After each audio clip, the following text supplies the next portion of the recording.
講到要整燕窩，就會令到好多愛靚嘅人好頭痛，因為要處理燕窩直接食入口，當中係要經過好多好花時間嘅步驟。但係時至今日，市面上出現咗好多提供即食燕窩服務嘅鋪頭，其中燕之家就提供售賣乾貨同埋即食兩種服務嘅燕窩專門店。想到咁嶄新經營燕窩生意嘅燕之家創辦人白富雄先生，原來喺加拿大修讀工商管理，返香港之後就投身地產界發展。喺創辦呢盤生意嘅時候，對燕窩學問可以講得上係一竅不通。係啦，白生啊，其實點解你初會揀入燕窩呢個行業嘅咧？其實我之前就唔係做燕窩呢行嘅。哦。咁但係反而我覺得喺97年金融風暴之後，香港經濟咧就向下滑下跌啦，係啦。反而咧喺嗰陣時咧，我注意到一樣嘢咧，就燕窩呢個行業咧就不斷咁上升。憑住生意人嘅敏銳觸覺同埋不斷接觸、不斷學習，白先生終於喺燕窩呢門生意上面揾到一個新嘅發展方向。初創業嘅時候咧，燕窩不嬲都係一個傳統嘅行業，譬如有燕窩個專賣乾貨嘅燕窩連鎖店啦，又或者有啲所謂即食都係連鎖店，即食係新少少啦。新少少啦。咁但係咧，我哋發覺可唔可以將呢兩間鋪頭或者呢兩個概念糅合埋一齊？咁所以從而創立咗呢間公司。白先生為咗顧客健康，有一個好大嘅原則堅持，就係生產線一定要設喺香港。其中一個原因係香港人對食物衛生比較注重，所以無論成本幾高都好，都唔會考慮喺其他地方設立工廠。喺衛生之餘，佢仲希望努力做到產品多元化。以往做燕窩呢個行業比較傳統啲，咁但係我哋發覺，如果要將呢個燕窩行業咧不斷持續發展咧，必須將佢現代化同埋年輕化，等個形象更加鮮明。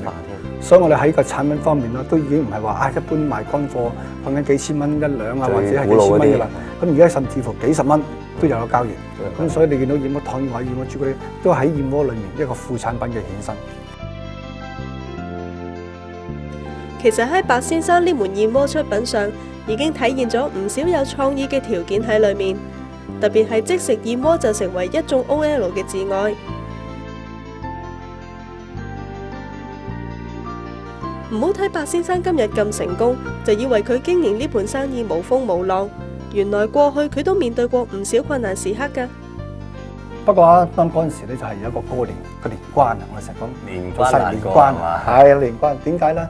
啱啱嗰年我記得咧，就係過年嘅時候係1月尾啦，1月尾出糧啦，咁啊啲供應商又要找數啦，咁就咁仲有其他啱啱咁巧咧，嗰陣時我哋要收嘅錢咧，又未收到肯收，苦無良策。雖然我自己當初咧都冇刻意去揾屋企人幫手，咁但係嗰個時刻就發覺，即係始終發覺家人係好重要，咁就即係揾家人幫手喺個列裏面解。